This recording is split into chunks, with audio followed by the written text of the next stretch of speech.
Ayo! What's up, everyone? Welcome to the Bench Podcast. Joey here, AJ there, and first episode ever, Derek Barksdale, Hey, Yeah. let's Boston go. Zone. Are we just going to go with you being from Boston? Like, make up this whole backstory of Yeah, let's whatever just it go is, over the that. fish markets of Boston. Marathon The winner. fish fry. There you go. Exactly. The fun of the Let's son of a go. lobster farmer. Just go with it. There goes the music. It's been quite the adventure getting this thing started, but we are here. Derek is here. D, thanks for joining us. AJ, of course, back in the saddle. Today's episode, I'm very excited about because we get to see kind of our first snapshot of the league as we see it right now. And there's obviously a lot of projection. Okay, so don't kill us in the comments. A lot of this is guessing. This is all just on paper how we think things are going to work out, and obviously the Seahawks won the Super Bowl last year, so no one knows anything. But we're gonna do our best to try to give you a layout how we see the NFL in tiers. This episode is brought to you by BetR Picks. If you're looking to make watching the game even more fun, BetR has you covered with player props across all sports. Right now, new users can claim up to $200 in no-sweat entries with 2 anytime tokens worth up to $100 each. If your qualifying entry does not hit, you'll get a bonus token to take another shot. Download the BetR Picks app today. Use promo code BENCHED, that's BENCHD, and claim your up to $200 in no-sweat entries. That's promo code BENCHED on BetR Picks.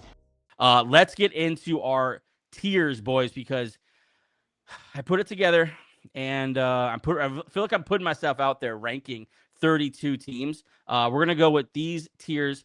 At the bottom, number one pick contention. These are the worst of the worst. These are the teams I could see, like just like the tier says, could be picking number one overall in next year's draft. Obviously, there's a lot of hype about next year's draft. Some of these teams I think absolutely want to be picking number one already. Preseason in next year's draft. All right, let's jump into our tiers here. I'll explain them really quickly. At the bottom, you see number one pick contention. Obviously, that's self-explanatory. If I think your team has a good chance of picking number one when it comes to next April's draft, that's where you're going to be. I think some of these teams want to be picking down there already. I think it's going to be a season of tanks down the second half of the season. The next two tiers, I think, were important to kind of break up because I don't want to just have a big missing the playoffs tier, because I think there's different kind of vibes when it comes to missing the playoffs. And I think there's some teams that are going to be on the way up, but still missing the playoffs, and some teams that are going to be just,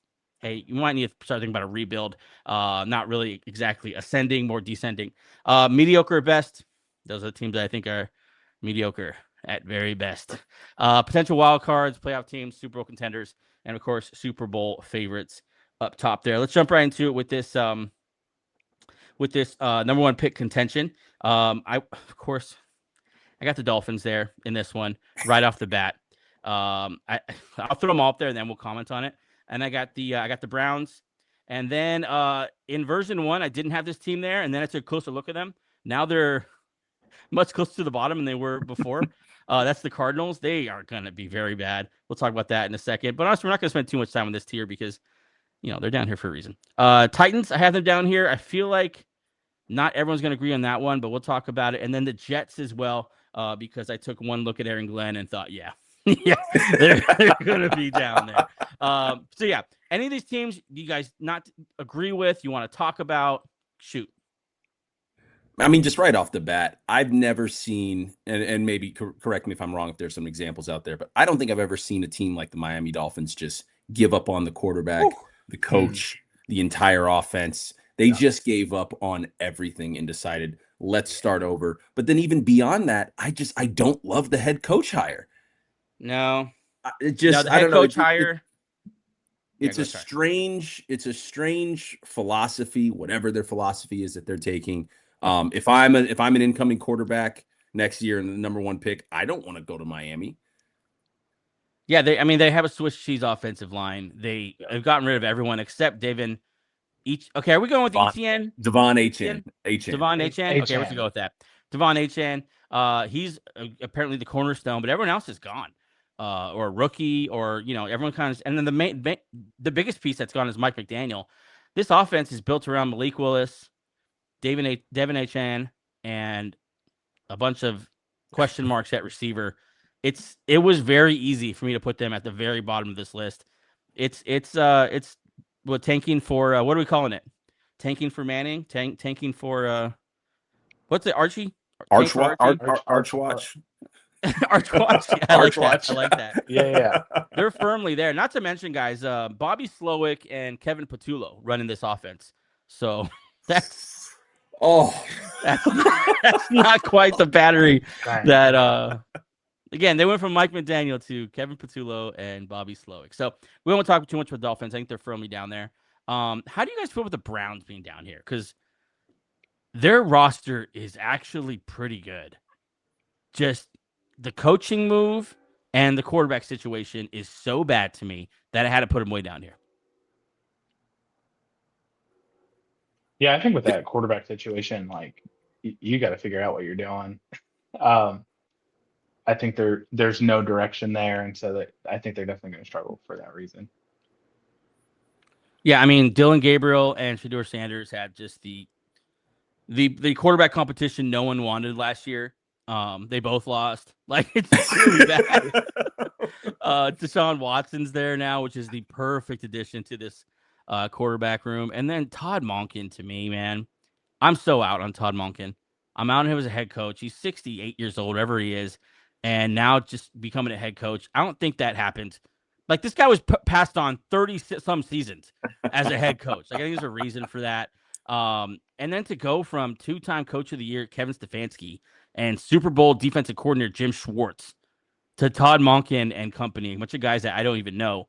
I just think the coaching staff is going to be so bad. The quarterback situation's bad. And despite the fact that they have the defensive rookie of the year with Jared Verse now, no more Myles Garrett, and Mason Graham on defense, like some good young pieces on defense, all those receivers, and Quinshon Judkins, Dylan Sampson on the offensive side, Harold Fannin, throw him in there too. I still just think that the coaching staff and quarterback battery is enough to tank this team down to as low as I have them. What do you think, AJ? I mean, am I crazy to think that you throw Deshaun Watson out there and you get at least some closure on that deal? You have to figure out if that's the guy, and if it's not, then you ride him to the tank. Yeah, because I mean, I think we figured out last year that it's not Shedeur or Dylan Gabriel. So why are we wasting our time with that? Honestly, it's weirdly enough, the veteran is the one that you have to figure out if he has any future in the league, let alone your team. So I think, I don't think it's crazy. Let's quickly move through the rest of these here. The Cardinals. Listen, man, I'm big on Mike LaFleur, but probably for the same reason you guys are, because he had a cup of coffee with Sean McVay. Other than that, I don't know anything about the guy. But today, watching some clips of his offensive coordinator, Nathaniel Hackett, talking about, well, Jeremiah Love, I don't know, I have nothing to say about him. Just about, he really seems like a rookie. Just throwing talking about, I'm really excited to see James Conner. I just, you know what? Did they have James Conner out there with the ones? Yeah. Oh, that's what we're doing. That's what we're doing, AJ. Look, Love that high. I took a nice little Sunday nap today and woke up to a highlight of Jacoby Brissett handing the ball off to James Conner, and I thought, there's no way that I'm still asleep. I didn't just see that. Yeah, it's gonna be a three-headed monster, and that's we haven't even talked about Algier yet, who's like made a whole career out of feasting on backfield. So I just, with Nathaniel Hackett, and if that's Mike LaFleur's guy, that's gotta, that kind of has to be a mark against him in my book anyway. I have him down there. Hey, Derek, anything on the Cardinals? That's your neck of the woods. Used to be, I guess. Used to be. No, honestly, nothing. So that's what they deserve. The Tennessee Titans. This is the one I feel like I might get some flack for. I know other people on the channel might give me some flack for this as well. But listen, man, as much as I'm a believer that Robert Saleh is going to get this into a top 15 defense within the first year, I believe that 100%. Mm-hmm. I am so out on Brian Daboll. I don't understand the hype. I don't understand why he's considered an offensive guru. Daniel Jones went off, had the Colts 7-0 when he went to a real offensive guru in Shane Steichen last year with the Indianapolis Colts. I just don't get the Daboll hype. I'm not a big Ward guy. I think he's going to be fine, but wasn't big on Carnell Tate and Wan'Dale Robinson, Pollard. This whole team to me just screams mediocre. We're going to start over in about 3 years, at least on the offensive side. Am I being too harsh? Honestly, I wish you you'd added maybe one more tier right above this tier and just called it "We'll see," because that's what this whole team is from top to bottom. With Brian Daboll, I'm maybe a little more bullish on Brian Daboll than you are. I'm not going to say that he's the guy and he's the quarterback whisperer that we all talked about him like a couple years ago. I'm so sick of that. And I'd agree too. I don't think Cam Ward is this generational talent. There's definitely some moves to be made on the offensive side. I'm excited to see what the defense will look like with Robert Saleh. I just they're not high enough to be in your ascending tier. But it's just kind of a we'll see. I'm watching this team very closely. I'm excited to see what they'll be this year. Titans, Jets. Hey, Derek, anything on those, or should we wrap up this tier? We can wrap this up. I have nothing to say about the Jets. That's for sure. Jets, yeah. I mean, nothing to talk about with the Jets. The Jets are very similar to the Browns. I say that they have a lot of draft capital, but just the coaching quarterback battery is so bad. They're, for me, and that's enough just to have them down here at pick number 1 contention. Let's get up here to missing the playoffs, but descending. These are teams that I think are going to miss the playoffs, obviously.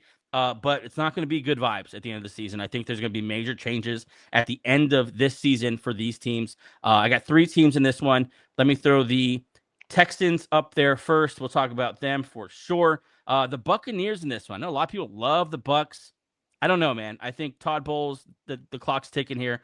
I don't know. I'm not big on the Bucks this year. And then my last team I have in this tier, and I hate to do it, but because I like the Colts and I like Shane Steichen, I just think the Colts have not made the moves to get better.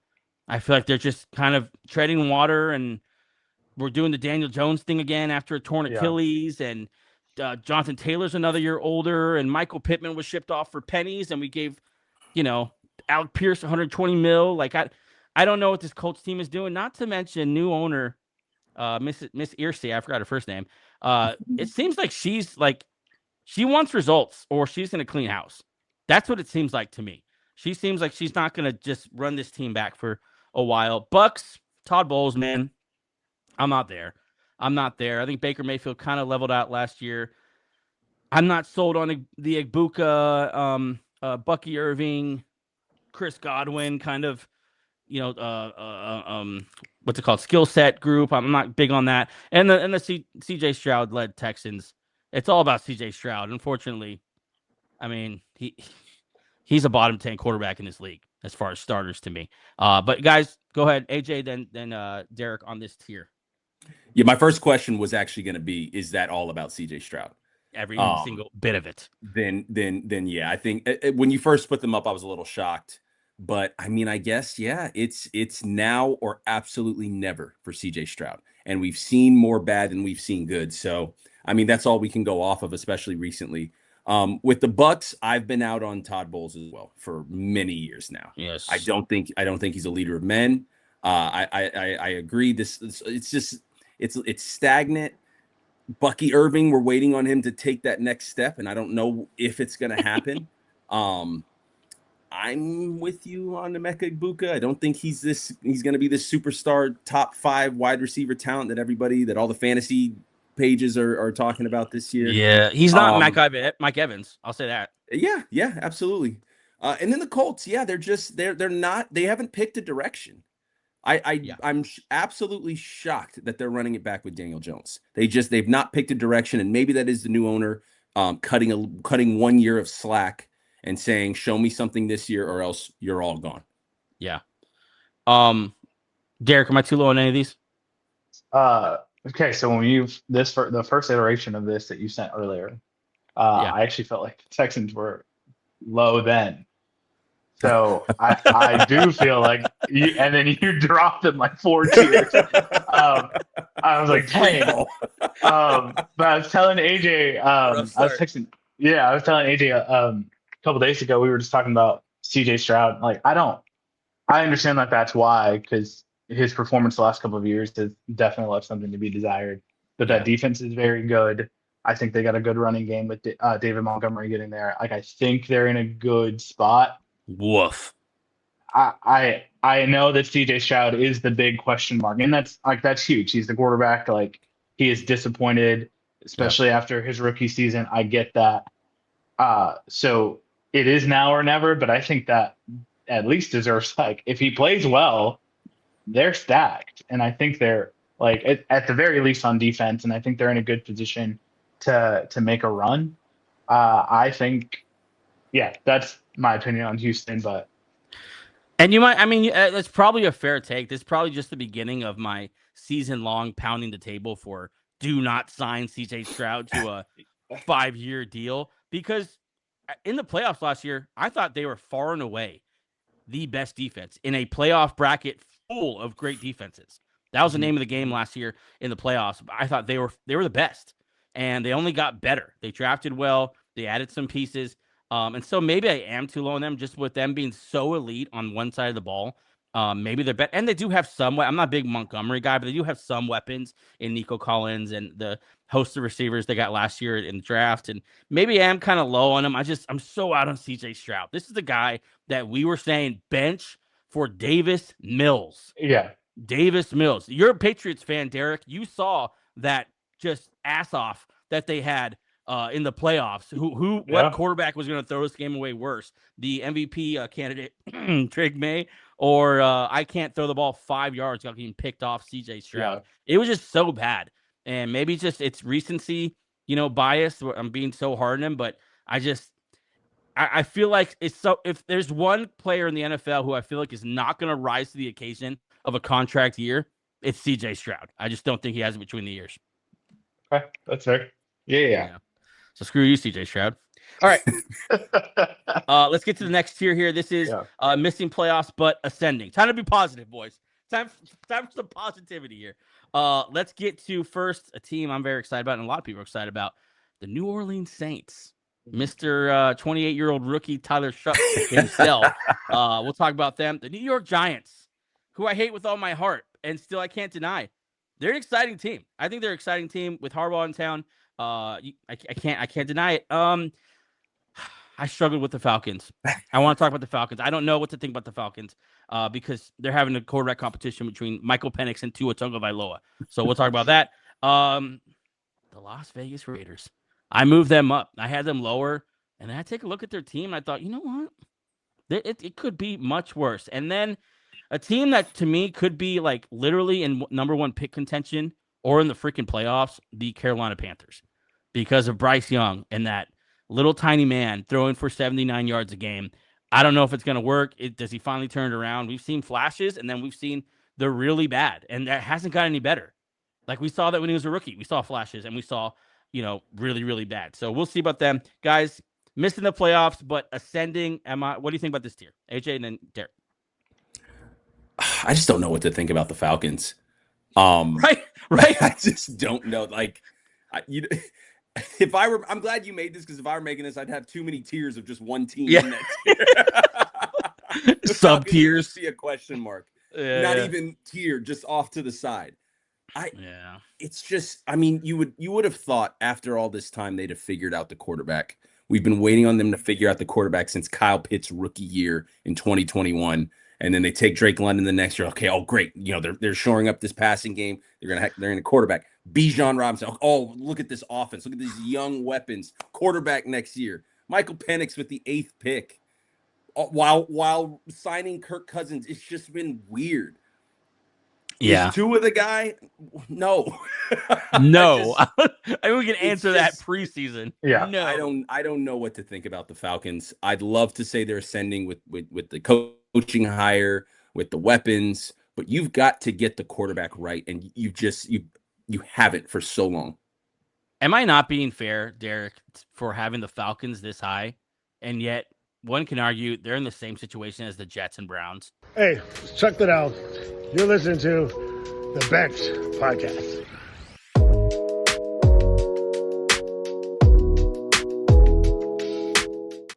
Maybe I believe in Kevin Stefanski, who's in town now. Yeah, a little bit more than I did, and who they have, Raheem Morris.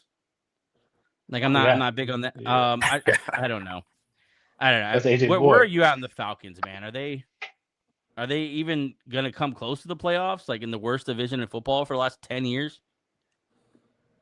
I mean, I don't see it. And even if they do, I mean, it's going to be kind of, what did the Panthers make it with like at 500, like just below 500, something like that. Like they lost their way into the playoffs, I think it was last year. Yeah, you know what? So, Maybe let me make a um, live change here. I'm gonna go put them back here because um, I think the Raiders are much more fun as far as ascending football teams. yeah, I like Mendoza. I'm a believer in the guy. I think he's gonna be a really good quarterback. I think every time, like Joe Burrow. I'm not saying he's Joe Burrow as far as arm talent, but Joe Burrow just always rose to the occasion. Always was the best in big games. It's almost like if Tim Tebow had talent. Like yeah, that's Fernando Mendoza. It's the kind of leader he is. That's the kind of player. I think how hard he works. I think the organization's on the way up there. They spent a lot of money on the defense. I don't know if that's going to translate into that much better of a defense. I don't love the play like Eric Stokes and Nakobe Dean, who I obviously like, but is always hurt. Quay Walker, who named your biggest Quay Walker moment in the NFL up in Green Bay. Like, there's not a lot going on there, but Tyler Linderbaum, that's nice. Yep. yeah, Love that. Ashton Jeanty, yeah, and then the best tight end in football for my money. I mean, Trey McBride might have something to say about that, but Brock Bowers is amazing, fantastic. I think there's a lot to be excited about for the Raiders. yeah. I agree with that. I think whether it's Kirk Cousins or whatever they end up doing, at least to start the season, Mendoza's in there pretty quick, and Yeah. he's definitely rising to the occasion, like you said. So I totally agree with that. Harbaugh, Dart, and the New York Giants. Now, Neighbors is not going to start in the pup, which I think is a mistake. I think you need to take your time with Neighbors. They're not going to put him on the pup. Which means they're trying to get him to play within the first 4 weeks. I don't understand why you would do that, but they are the Giants. Now, Harbaugh did bring the house down with his first team speech. I don't know if you guys saw that. Oh man, I don't know which was worse, his or oh man, Which I'm blanking on his name. Old Eagles Gannon? defensive coordinator. Oh yeah, Gannon, the dude. Arizona one. Gannon Did you and take the yeah, bus? That's right. Did you take the bus? Fire in your Did you ride your fired? bike? get fired in his belly. We're here for a I mean- reason. I mean, Harbaugh, I feel like Harbaugh reminded me of when I used to get up there for a speech and just did not prepare at all. I just thought, I can wing this. I've been doing this forever. We're the New York Football Giants. Wow. There's the New York Football Giants. Wow. Like, I don't know. Like, I don't know what his plan was. If he had a plan or if I don't know. But he wanted to communicate one truth that day, and that was they play for the New York Football Giants. Now, that obviously doesn't mean anything. Like the first conference is just it's notorious for this. Like it's sometimes it just doesn't go well. I am high in Harbaugh. I am high on Jackson Dart. If someone could please explain to him not, to head first into every hit. Cam Scadaboo, I think is going to be good for how long we'll see. Yeah. But and I like their defense. I think they're very underrated as far as talent wise on defense. I think they have a lot of studs over there. Obviously, the defensive line is stacked, but the secondary is very, very good as well. Mhm. I like the Giants. I think they're very exciting. I really do. Yeah, I think that coaching change is a huge step in the right direction. I like Harbaugh there. Yes. I think it's going to be good. And you got a young guy in Jackson Dart that I think Harbaugh is going to work really well with. And yeah, I think it's a really good step for the Giants to be able to start making some noise in the NFC East. So AJ, let me throw you the Saints. What do you? I mean, you tell me how you feel with the Saints. You know what? They're probably the team I've paid the least attention to. Okay, threw it to the wrong guy. Threw it to the wrong guy. But no, but what I'll say to that is, on top of that, they're the team I hear the most hype about. Yeah, And I don't know if that's Kellen Moore, the way Tyler Shuck played at the end of the season last year. Chris Olave's ascended into what we were hoping he would be, barring 4 or 5 concussions. And Blood clots I'm totally blanking on the receiver that they drafted this year. Jordan Tyson. Jordan Tyson. If Olave and Jordan Tyson work well together, not to mention Travis Achan, I guess that's his name now, coming over. They still got Alvin Kamara. They just restructured his deal. He loves playing there. Great O-line. Really good O-line. Yeah. I just look, I'm a huge Kellen Moore guy. After our Super Bowl season, apparently I need to start paying more attention to this team. I like Tyler Shuck. My question to him is, when you come in that old as a rookie, the question is like, I think it's a given you're going to be pretty NFL ready. You're older than most of the guys on second-year contracts. Where's the ceiling? how good are you actually going to be? Are we how close are we to the ceiling in that rookie year? I actually think we're pretty close, but he's shown that's still good enough to be a starting quarterback in the NFL. Yeah. Like for a while. I like Tyler Shuck. I like the weapons. Let's move on now to mediocre at best, because AJ, I'm definitely going to throw one of these teams at you, and you know exactly which one it's going to be. Because if there's one team I know AJ is not rooting for this year and wants to talk about as little as possible, it's the Pittsburgh Steelers, led by Mr. Aaron Rodgers, who's back again, by the way. Aaron Rodgers is back again. With good old Mike McCarthy. Mike McCarthy. Out Mike Tomlin and Mike McCarthy. So they're doing pretty much the same as they're always doing. And then we're going to talk about the Commanders, because Commanders, to me, they could have been in that descending category as well. But let's talk about the Steelers. Aaron Rodgers. I mean, mediocre at best is this is the Steelers category. There's one thing to say. In our long-running 8-player keeper dynasty hybrid fantasy football league, where each team keeps 8 players, there was one team that did not have a single player get kept by anybody, and that was the Pittsburgh Steelers. Super flex, 2 quarterbacks. Nobody looked at that Steelers roster and thought, I need that guy on my team. That's my guy. I got to keep him. And that's not Mike necessarily McCarthy, about the players, right? It's just, do we trust, what is he, 42-year-old Aaron Rodgers? I don't even know anymore. Do we trust, man, I don't know. I like the addition of Michael Pittman. I think what Michael Pittman can do, like where Michael Pittman lives on the field, will work for this stage of Aaron Rodgers. It's about the only thing that will work for this stage. But that's the only place I can go for a positive. I don't know how they're a tier. They're above the Texans, and they've got to move down. Like this. That's damn. I was too hard on the Texans. I was. You were way too hard on the Texans. I was going to say put the Texans up a tier. Okay. Let's do this. Let's do this live then. Let's do this live. Texans. I still don't think they're making the playoffs. Are they just mediocre at best? I think they're mediocre at best, because here. I mean, when making tiers, you've got to pick you've got to make a statement. You can't say, well, if CJ Stroud plays well, then they're playoff team, or if CJ Stroud plays bad, they're missing. If we're going to pick a stance and we're going to say, this is what I believe the Texans are, I think you go with mediocre at best. Yeah. Because I think we're saying CJ Stroud is not going to be that guy, but the defense will keep them at least mediocre. The Steelers, they're descending. They're missing the playoffs and they're descending. They're going to fire Mike McCarthy. You know what? Aaron Rodgers I'll put him right here. DK Metcalf is going to prison for yanking that guy's beard. Yeah. Michael Pittman is 30, I guess. I thought he was still like 24.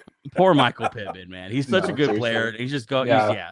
He's gonna catch a lot of 3-yard slants. Like it's you're right. That's probably the right way to look at that thing. Maybe too high in the Steelers. I like that a lot better, actually. Let's talk about the Commanders, Derek. Where are we at in Jane Daniels, man? Is he put? Go ahead. I'll leave it at that. Where are we in Jane Daniels and the Commanders?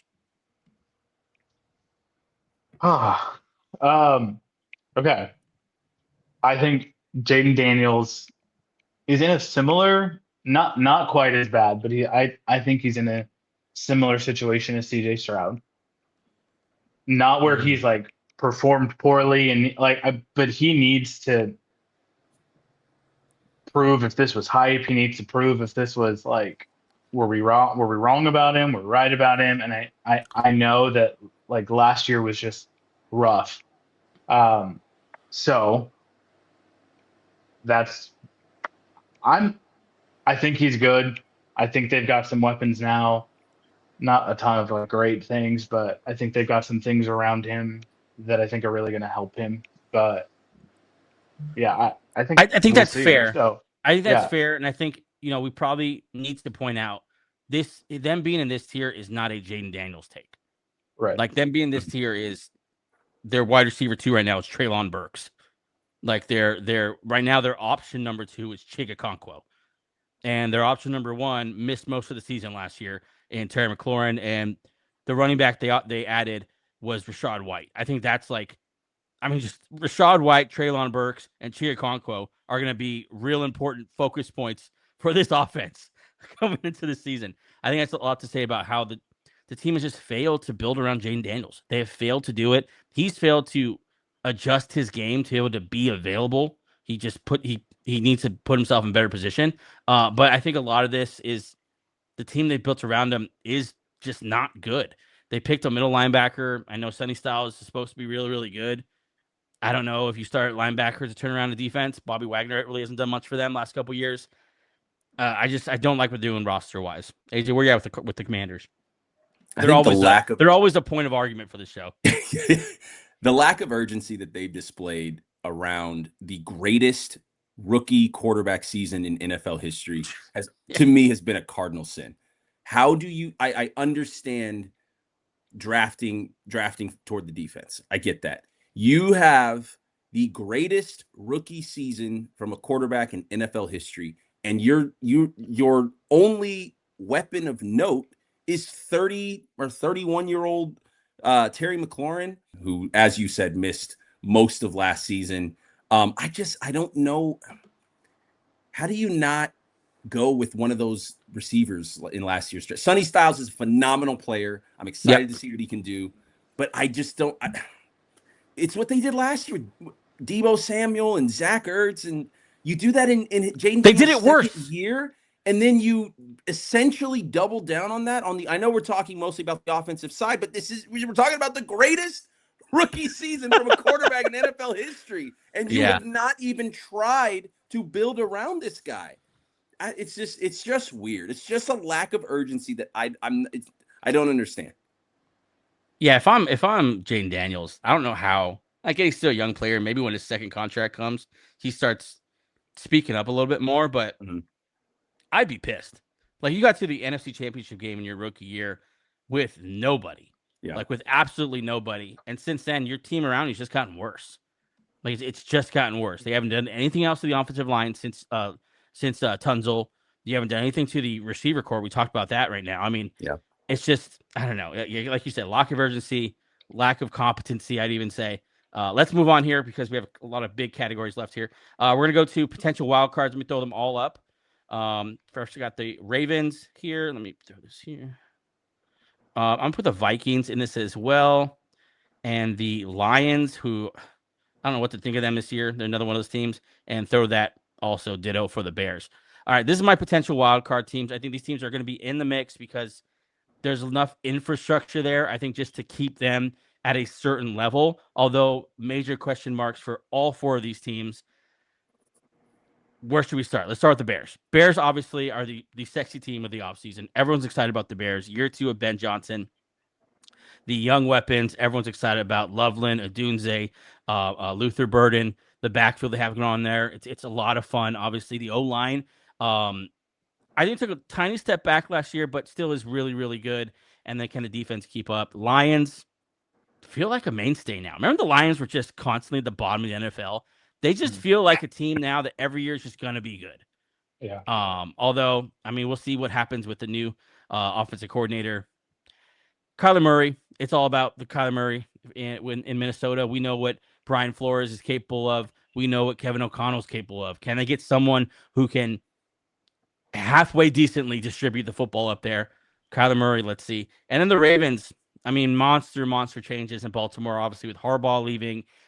You got Jesse Minter coming back over, former DC, and then the 28-year-old offensive coordinator, Declan Doyle from the Bears. What does he do with Lamar Jackson? Are they going to resign Lamar Jackson? A lot of question marks for the Baltimore Ravens. But like I said, all these teams, I think the floor is at a certain level just because of the organization that they are. I think enough infrastructure to keep them above most of the teams below them here. AJ, start wherever you want to start. It's an interesting group of four here. I need a one-page write-up on why the Packers are ahead of the Bears and the Vikings. That I don't know what I don't know. We'll talk about the Packers when we get there. Okay. I'll get there. Yeah, we'll get there for sure. I like all four of these teams. I mean, I don't want to run into any of these teams in the playoffs. The Vikings last year finished 9-8 with some of the worst quarterback play that I've seen in my fandom of watching the NFL. I was thinking about that. I mean, Max Brosmer, JJ McCarthy, who else played for them last year? I mean, I think Carson Wentz, every quarterback that played for them last year it's the most likely situation that none of them are the NFL in like a year or two. Yeah. Like they're not NFL players. That's how bad it was in Minnesota. By the way, they let Daniel Jones and Sam Darnold out of town. I don't want to put them off the hook for that. Yeah. I mean, both those. One of them wins a freaking Super Bowl, and the other one, looks like a really, really good quarterback in Indianapolis. Yeah, I think the quarterback play is. It's kind of the craziest thing, but what the Vikings are. Didn't they win like 15 games 2 years ago? Like one of the best teams with Sam Darnold. And then they can't even get medium quarterback play. That like it's the craziest thing to me. The Minnesota Vikings. They're but I mean Kyler Murray. Level of confidence in Kyler Murray, Derek. I think he's got better weapons in Minnesota than he did in Arizona, but at least at the receiver spot. But I think that I haven't seen much from Kyler Murray, and so I'm really curious to see like what this looks like. As far as his career, we've seen maybe one good season.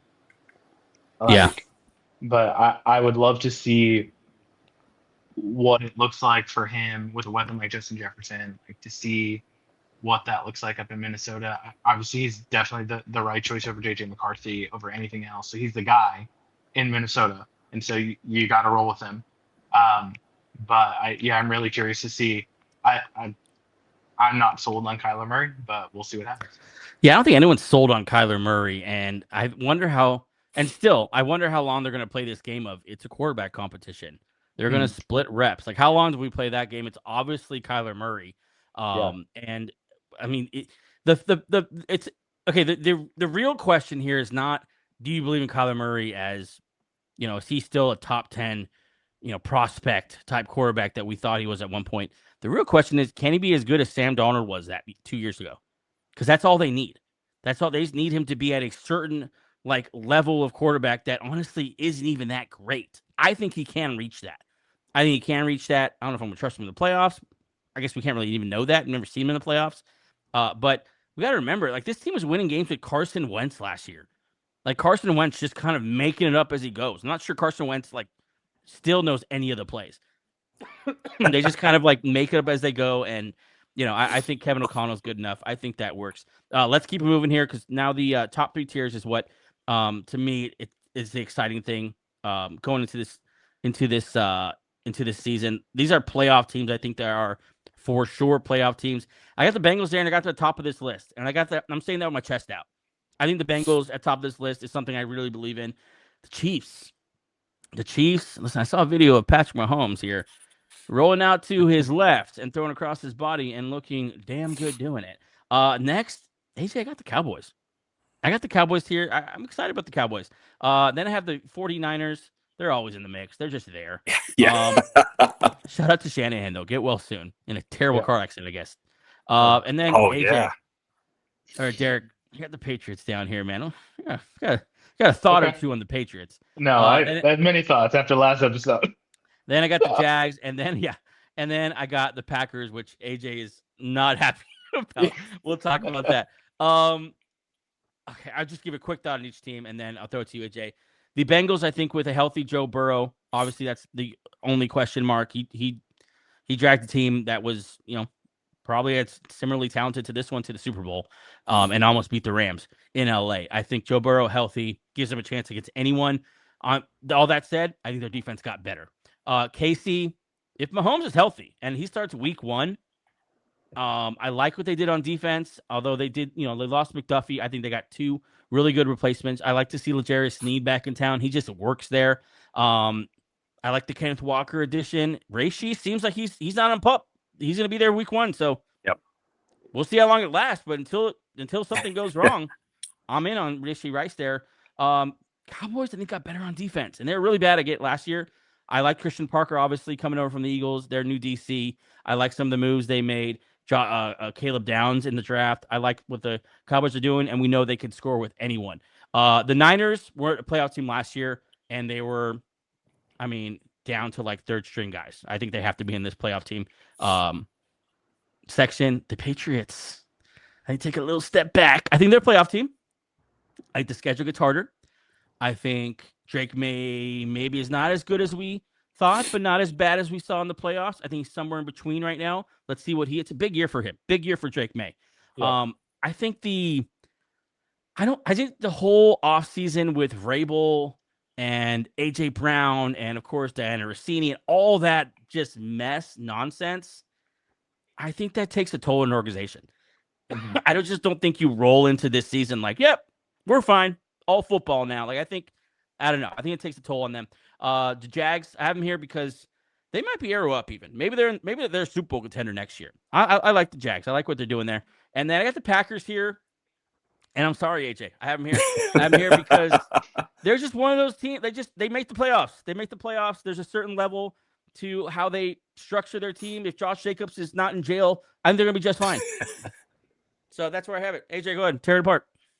Starting off with the Bengals, just to the moon. Come on, man. Yeah, to the moon. You may remember when we did our early mock drafts. I'm like, screw it, triple down on the offense. Draft Kenyon Sadiq. let's score 45 a week. Let's do this because they can. Bengals to the moon, like you said. The defense got better. I paid handsomely for Joe Burrow in our fantasy league. I am excited about this Bengals team. Chiefs are the Chiefs. It was a nightmare season last year. Nothing more you can say. I think Mahomes is going to be back.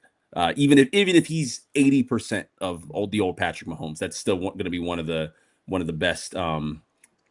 Just big headline just came up on my phone. Sorry about that. Little eagle headline. Okay, you can drop it. I feel like you might as well drop it. It's nothing happened. Just Trayvon Walker and his camp would love to be traded to the Eagles this offseason. Oh, I'm all for that. All right. Sweet. I'd love it too. Yeah. Cowboys. I like this. I like the Cowboys this year. I think they're maybe a little half step above what I'm hoping for the Bengals, kind of that same exact where they were and what they could be this year. I love their draft, their draft picks this year. They already were. I mean, Dak Prescott was absolutely tearing it up last season.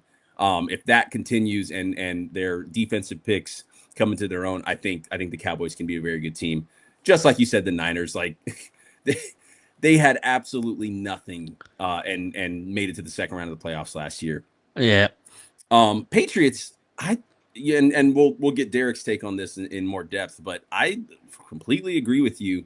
I don't think that everything that went on with them it can be nothing. I think that's absolutely going to be a distraction. And just the way the NFL schedule works, where you've got this week-long build-up to every game, and it's filled with media, and it's filled with interviews, and filled with trying to dissect every story.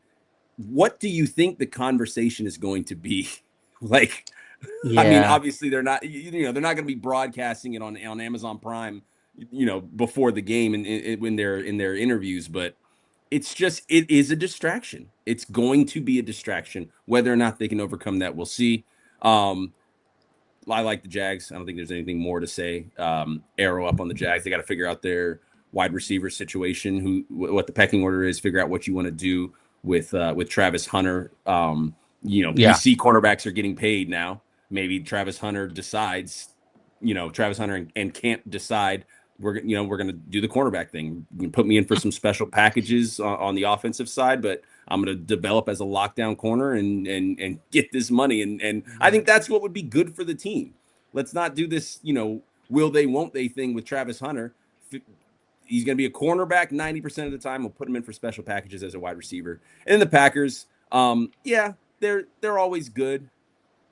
I don't know what they did to put them above the Bears, who beat them last year, and the Vikings, who, like we already talked about their quarterback situation. I think Kyler Murray is fine enough to bring them back to a level closer to what they were rather than what they were last year. Okay, let's talk about the Packers first then. Packers. So I guess I'm trying to think here, what is my thought process on why they would be separated above the Vikings and the Bears. Let's throw them in there as well. The first thing that jumps out to me is quarterback play. I think Jordan Love is just straight up better than Kyler Murray and probably Caleb Williams. At this point, Caleb Williams is a little over the guy. He has a lot of growing to do. He can make every play in the book except for the super easy plays, except for the plays he's supposed to make. So until he makes those, I don't know yet. To me, jury's still on Caleb Williams a lot more, and then, of course, Kyler Murray is total wild card. I like the quarterback situation a little better, and I think they have enough weapons. I think to keep this thing moving. I think even with the little exodus they had in the wide receiver room, I think they're right where they've always been. Just good, not great receivers, a really good running back. They always have a good offensive line, and I trust my is it Matt LaFleur here? Matt LaFleur. Matt LaFleur and Mike, his brother in Arizona. Yeah, I trust him as a play caller. I trust him as a head coach. I trust him to keep this thing at a certain level. And I just think they're talented. I don't know. I'm not gonna die on that hill, but I think for right now, I'm pretty comfortable with it. Let's go to the Patriots because Derek needs to speak his piece here on the Patriots. Derek, how do you feel about where I had the Patriots? What AJ said about the Patriots? Just go ahead, man. Listen, for the last 20 years, okay, it has been the story of they hate us because they ain't us. No, jeez. I will say that for my life as a Patriots fan, there's just always been something. There's always been something in the media, distractions, all the things, warranted, unwarranted, doesn't matter. There's always been something. I think Vrabel was a part of the team as a player then. I think he will be able to manage it, I think. I'd like to think that he'll be able to manage that pretty well, and it won't be too much of a distraction. It'll be constant, but I don't think it'll affect too much. I agree with you with that Drake May. Like, a lot is on him this season. He needs to prove that, like, last year wasn't just he was super successful because they had an easier schedule. He's going to need to really step it up this year, and so that's going to need to be seen. I'm a little bit higher on them, not just because I'm a fan. I actually think they've got some things in place. That defense is really good. It kept them in that Super Bowl. I think that's kind of a big Would deal. you have them firmly as Super Bowl contenders? Because that's, I mean, higher. Do you mean like higher in this tier or like a whole tier higher? Higher in this tier. I think I would have them higher in this tier. Yeah. Tell me exactly where you would put them. I'd probably put them before the Cowboys. Okay, so behind the Chiefs, before the Cowboys. Yeah, and that's even like with the Chiefs. Last year was just a down year, so but that's Again, there's some fandom in that, but I'd put them there. I think they've got some weapons. They've got a lot of weapons. They've got the things. The distraction all that stuff needs to just kind of go away, and I think it will. They've done this before, season after season. They've done it with Belichick, and it'll be interesting to see how Vrabel handles it because he's kind of in the middle of it. Like he is the content. So I think it'll be really interesting to see how that goes. But I think that they get it done. I think do they win the division? That's tough. Yeah. That's tough. But I think they definitely have a shot. I think maybe this isn't giving Vrabel enough credit because he does handle off the field distractions very well.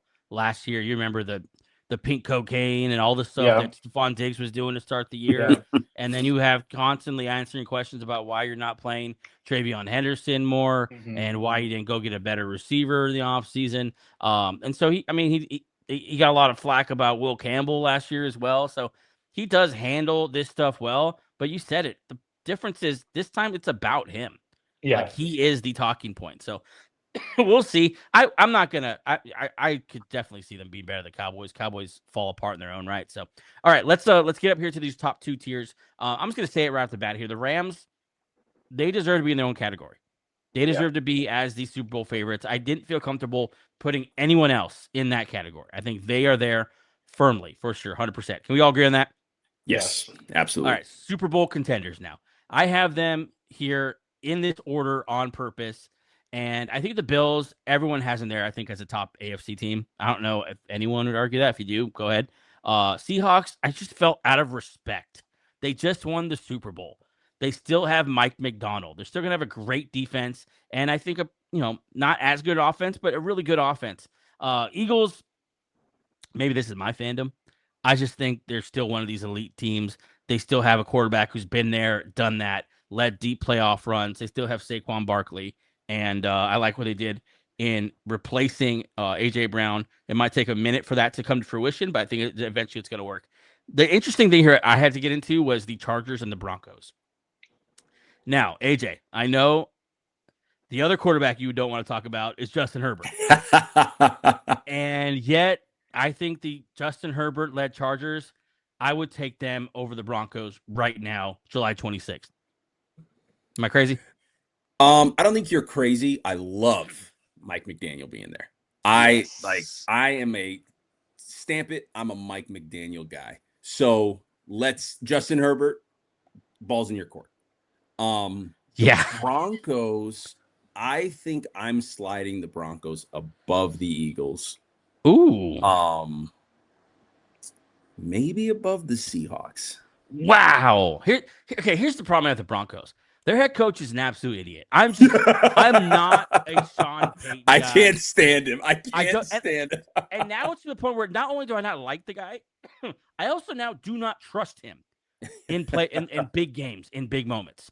I think he has repeatedly made the wrong calls. Wrong moves. We can't judge. I mean, the guy, Bo Nix, broke his leg or broke his ankle right before going to the AFC Championship. So I don't think we can base anything off of last season as far as where they were headed. The dude broke his ankle. Like I don't. If I could push back on that a little bit right now before you move on from that point. But maybe they put a lot of weight into it though because they broke his ankle. They could have easily said, "Listen, the offense is great. The guy broke his ankle. Let's run it back." They didn't do that. They fired the offensive coaching staff. They took play calling away from Sean Payton, gave it to who's the homeboy's name? I'm blanking my mind. Davis Webb. They gave it to Davis Webb. He's now calling plays. Is it fair to say that they saw a problem maybe in the offense? I don't know. I mean, maybe. I like the Jalen Waddle addition. Yes. I think they've got a solid running back core. They added Jonah Coleman through the draft, so they've got some J.K. Dobbins insurance there, who famously is hurt a lot. We'll see what RJ Harvey can do. I already said Jalen Waddle and Cortland Sutton. We already know about the defense. I hate Sean Payton. you know this. I hate Sean Payton. Big Broncos guy here. I try to not be a Bo Nix guy, but I think this is me just pulling back and letting the wave take me. And I'm like, I'm gonna stop. I'm not gonna bet against the Broncos this year. For my tier, moving them up, right behind the Bills. Seahawks, absolutely. We've got to give them their respect. I agree with you. I don't think the offense is going to be as good with the loss of Clint Kubiak is huge. Yeah. And that's the thing I want to talk about with the other three teams, the Seahawks, the Eagles, the Chargers. I think all three of these are based on the offensive coordinator. We've seen what happens when your Super Bowl winning offensive coordinator leaves. We'll see what that does to the Seahawks. We'll see what the addition of Sean Mannion does for the Eagles. I mean, we saw some of the most predictable play calling from the Eagles last year. And I think for the Eagles to be in this tier, I'm not going to argue them being in this tier because they have an elite roster. Like at first, I'm like, oh, man, he's got the Eagles high. We've got an elite roster. We had some of the worst play calling I've ever seen last year. If the addition of Sean Mannion is what it's supposed to be, and if A.J. Brown being the actual locker room cancer that we think he is true, then the Eagles should be in this tier. And I'm gonna take that stance and say I think both of those things are for real. And then I already mentioned Mike McDaniel with the Chargers. I think that ascends this offense into an elite category, and I am very excited to see if Justin Herbert can take that step into what we thought he would be at this point in his career. I mean, I can't move the Broncos any higher. I'm literally here trying to like think like, Mhm. okay, can I see maybe what is what he's saying? I just don't. I'm not there with him. I'm not. I don't know I if think Bo they would have won Nix. the Super Bowl last year. I think they would have won the Yeah, Super but the Bowl Oh, last AFC, year but if Bo Nix was. the road to the I Super Bowl in the AFC last year was a joke. Like it was. Yeah, We I saw don't know about Jarrett Stidham in AFC Championship game. that. You know what I'm Yeah. saying? And then it was kind of telling when the AFC champion got there, they got boat raced by a team that were not that impressed in as far as Super Bowl champions in the Seahawks. I don't know. I think a lot of context need to be thrown in with the AFC playoffs last year because I mean CJ Stroud and the Texans were a real player. Like I don't know. I don't know if that's the feather in their cap when it comes to this argument. But I mean, I think third year for Bo Nix, maybe this is where maybe this is where he jumps Justin Herbert. He's just straight up better. He sheesh. definitely could. You know, maybe Sean Payton was the one holding him back. You know, they had their little thing at the end of the playoffs last year, and now maybe with Davis Webb, he just clicks better, and the offense takes a step with Jalen Waddle, who we can definitely see. Maybe they get some running back to stay healthy, and I'm not mad at it. Just I think at this point, I just can't do it. I can't. I don't know. I'm not there with the Broncos, and we're obviously splitting hairs. We're talking about Super Bowl contenders, which they Right, all right. are. One more thing about the Eagles, it is a situation where I think AJ Brown is addition by subtraction for the Eagles, but yet still a major boost for the Yes. Patriots. Like it is truly win-win here. It's a weird thing where both things are true. Yeah, like we're not going to sit here and say, "Oh, AJ Brown's a terrible football player." No, he was done with the team last year. That doesn't mean he's not still a great player. Yeah. Yeah, agreed. We're there with him. Derek, you waited patiently. Go ahead, let me know. I mean, let's do this, Derek. How would you stack this tier? I'm putting the Broncos a little higher. I'm with AJ on that a little bit. I Okay. actually think that the AFC Championship game, even as a fan, I don't think just based on all of the context of the game, I don't think that the Broncos would have won, but I think the game would have been very different if Bo Nix was playing. It just would have. Yeah. And so I'm actually a little bit higher on Bo Nix. I think the Broncos got to have a really good team. I like Bo Nix. I like Bo Nix better than I like Justin Herbert.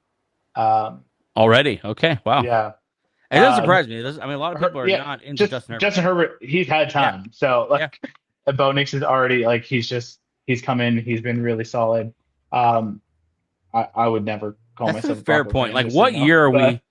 What year are we into this could be the year for Justin Herbert? Like, oh, like seriously, yeah. yeah, that's fair. I mean, that's fair. Um, I like these teams. yeah. I think the Seahawks. I think that's a good spot for them to be in. I think they were a good team. I mean, Sam Darnold is it. He's not the sexy name, but like Yeah, they were the best team last year. Just all phases of the game, like they just yeah, were the best team. And I disagree that the Broncos would have won, even if Bo Nix was healthy, that the Broncos would have won that Super Bowl. I think the Seahawks were just the best team. Um, okay.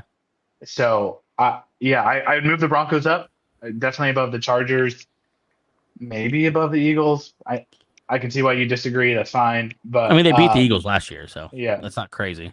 Um, talk to me. I'm curious, and you can throw this to AJ as well, but your thoughts on the Bills as a team, because I feel like Josh Allen, Patrick Mahomes, Lamar Jackson, as good as they are, and not taking anything away from that, that carries more weight than some of these other teams. Just like their play by itself, as good as it may be, carries more weight than some of these other teams that might still be good as a team. But we're like, well, but it's Josh Allen, but it's Yeah, so make a case for why, not why they're in this tier, but why they're like solid, firmly in that spot.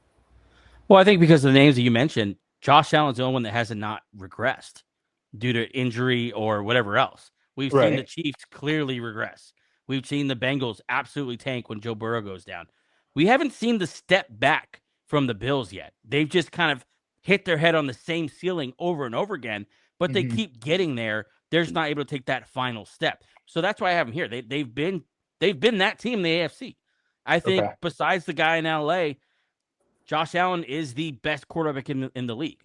Like, I think if he's in the game, I mean, they have a shot against anybody. And now you get James Cook kind of coming into his own.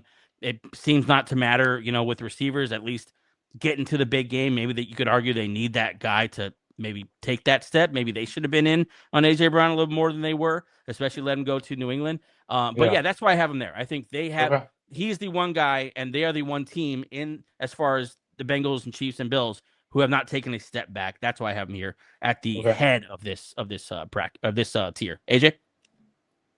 Yeah, the Bill. I mean, you say I didn't even really speak on the Bills because I just think that's exactly where they need to be. It's really hard to put them in the same level as the Rams, but as soon as you move on from the Rams being in the top tier, the Bills has to be the first team that comes to mind. And just like you said, they've constantly been hitting that and not breaking through that ceiling, but they're just right back where they are every year, and you can't take Josh Allen out of the Super Bowl conversation. You just can't. God, I want to see him get one. I want to see him get there. I mean, this year would be great because he's getting older, and I feel like we're playing, health roulette every year with how he plays and how long can he keep this up. So far, so good, but we'll see. They have the new stadium down there. They have a great fan base. Like, there's such a feel-good story, and it seems like Jim Kelly and the Bills all over again. It's like everyone, a lot of teams except AFC East rivals, but a lot of people want to see them succeed, myself included. We'll see what happens. Speaking of the stadium, did you see the half-broken table? Yeah, the giant table that they put. That's fantastic. I love that. So cool. Yeah, I love their relationship with their fans. I think that might be the best in the NFL. I literally might be the best in the NFL with the Bills and their fans and that whole city. But okay, this is where we are right now. I know obviously you guys would tweak this. I get really no major tweaks aside from the great Houston Texan debacle, which I admit I was too hard on them. They're probably more of a mediocre at best. And if CJ Stroud can just play average football, they're probably firmly in the playoff team section. So we'll see there. A lot to figure out on that front. And then, so biggest fallers within this episode is the Steelers and the Jets. Surprise. In a couple hours, they have gone from mediocre at best to missing the playoffs and descending. So, all right, that's our tier for right now. We'll do this again at the end of training camp, see how much we've changed. AJ, I'm going to let you do the second one, and I'll comment on yours because that was that. I mean, to have to explain yourself in 32 teams is rough, but I like where we're at right now. Boys, thanks for hopping on for this episode. We will see you again next Monday with a brand new episode. AJ, Derek, peace. Peace.